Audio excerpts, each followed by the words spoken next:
Good morning, students. I am Ita Sharma from Leal Public School, Bikaner, your Hindi teacher.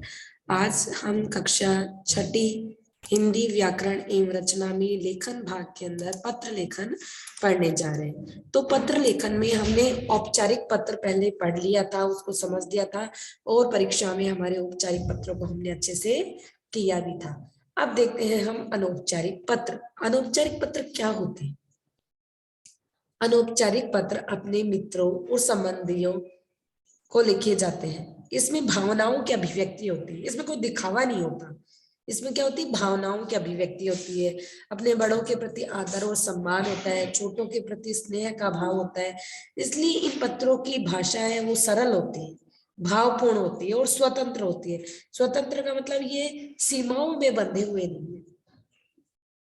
ऐसे पत्रों की रूपरेखा निम्न प्रकार से रहती है। सबसे पहले भेजने वाले का पता, स्टार्टिंग में उस व्यक्ति का पता आएगा जो पत्र लिख रहा है। फिर उसके बाद में दिनांक, पत्र पाने वाले का संबोधन, यानी आप जिसको पत्र लिख रहे हो आप उसको क्या संबोधित करोगे। जैसे दादाजी, नाना जी, चाचा जी, आपसे बड़े हैं, आपकी माता जी है, तो उनके लिए आप पूजनीय, आदरणीय, ये शब्द लगाएंगे। उसके बाद में अभिवादन, आप उनको क्या अभिवादन करोगे? प्रणाम, सस्नेह नमस्कार, है ना, सादर नमस्कार, इस तरीके से आप उनको अभिवादित करोगे। फिर उसके बाद में आप बीच का जो मैटर है कि आप किस विषय पर उनको पत्र लिख रहे हैं, तो वो आपने को वार्तालाप उसमें बतानी है पूरी। लेकिन एक बात का ध्यान रखिएगा, औपचारिक पत्रों में हम सब्जेक्ट लिखते हैं यानी विषय लिखते हैं, लेकिन अनौपचारिक पत्रों में ऐसा नहीं होता है। फिर उसके लास्ट में हम लिखेंगे तुम्हारा प्रिय मित्र, या तुम्हारा अनुज, तुम्हारा अग्रज, तुम्हारे तुम्हारा तुम्हारे पिताजी, या तो आपका प्रिय पुत्र। इस तरीके से आपको लिखना होता है। कुछ एक हम पढ़ेंगे ताकि हम अच्छे से समझ सके।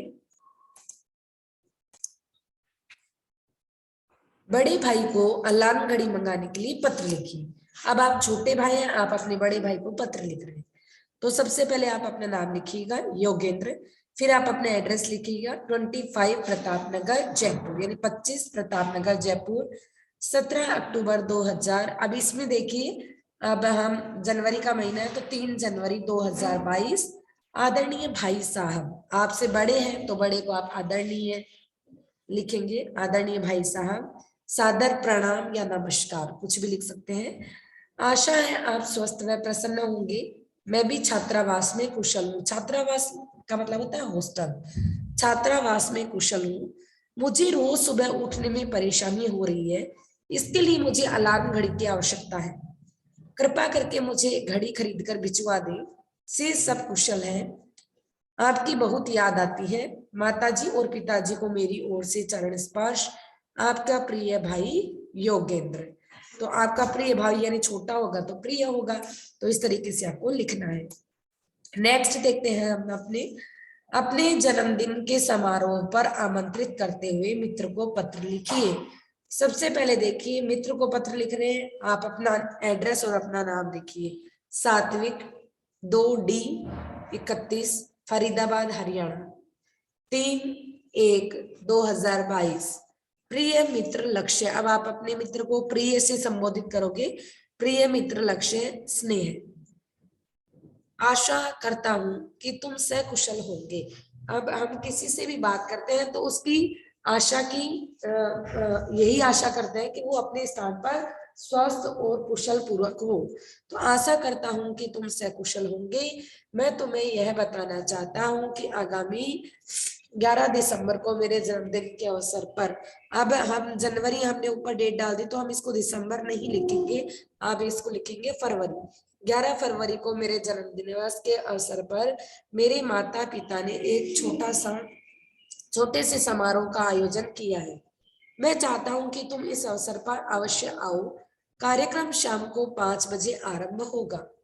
पहले 15 मिनट संगीत और कीर्तन होगा, फिर हम सब मित्र नाचेंगे, गाएंगे और कई प्रकार के खेल खेलेंगे।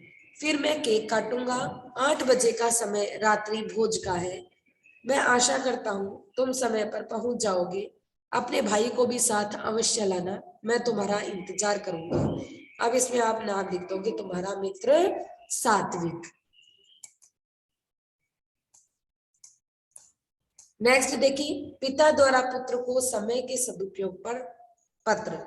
अब यहाँ पर पिताजी पत्र लिख रहे हैं अपने पुत्र को। देखिए, सबसे पहले पिताजी अपना नाम लिखेंगे, प्रशांत, 29/666, वसंत कुंज, नोएडा, उत्तर प्रदेश, 12 जुलाई। अब यहाँ पर हम जनवरी लिख सकते हैं, 3 जनवरी 2022, प्रिय प्रवेश। अब ये उसका पुत्र है तो अपने पुत्र के लिए प्रिय लिखेंगे पिताजी, प्रिय प्रवेश, बहुत बहुत स्नेह है, बहुत बहुत शुभाशीष, आशीष भी लिख सकते, आशीष यानी आशीर्वाद।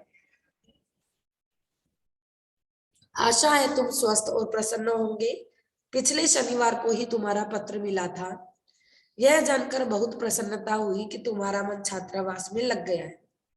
कल तुम्हारे छात्रावास अधीक्षक से बात हुई थी, पता चला कि तुम इधर उधर घूमने में बहुत रुचि लेते हो।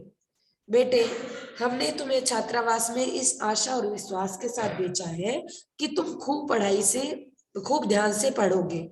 जब से तुम्हारी माँ ने यह सुना है कि तुम ठीक से पढ़ाई न करके मित्रों के साथ घूमते रहते हो, तब से वह बहुत अधिक चिंतित रहने लगी है। तुम अपनी माँ को जानते हो, वह बहुत अधिक चिंता करती है। तुम पढ़ाई में मन लगाओ और माँ को पत्र लिखकर विश्वास दिलाओ कि तुम्हें पढ़ाई की पूरी चिंता है। तुम्हारा शुभ चिंतक पिता। शुभ चिंतक यानी तुम्हारे शुभ की चिंता करने वाला, तुम्हारे अच्छे की चिंता करने वाला। अब इसी तरीके से देखिए, कुछ परीक्षा स्वयं ले, अब आप खुद इसके ऊपर प्रैक्टिस करेंगे, ज्यादा से ज्यादा इसको समझने की कोशिश करेंगे। तो देखिए, अपने मामा जी को पत्र लिखकर जन्मदिन के उपहार के लिए धन्यवाद दीजिए, जिसमें क्या है, आपके मामा जी ने आपको कोई उपहार भेजा है तो आप उनको पत्र लिखेंगे कि मुझे उपहार मिल गया है, आपका बहुत बहुत धन्यवाद, उपहार मुझे बहुत पसंद आया। नेक्स्ट देखिए, पिताजी को पत्र लिखकर उन्हें बताइए कि आप बड़े होकर क्या बनना चाहते हैं। नेक्स्ट देखिए, माताजी को पत्र लिखकर उनके स्वास्थ्य का समाचार पूछिए। तो उनके स्वास्थ्य का समाचार आप कैसे पूछोगे कि पिताजी का पत्र मिला, जानकर चिंता हुई कि आपकी तबीयत बहुत खराब हो रही है। आप पिताजी ने बताया कि आपके कुछ एक जांचें हुई है, उम्मीद करती हूँ कि जांच की रिपोर्ट सही आई होगी, समय से दवाई लीजिएगा और अपना ध्यान रखिएगा। इस तरीके से आपको पत्र लिखना है। तो ये आपके अनौपचारिक पत्र यहीं पर समाप्त होते हैं। इसका कार्य आपको भेज दिया जाएगा, आप इसको समय से करके अपने अध्यापिका को भेजें। धन्यवाद।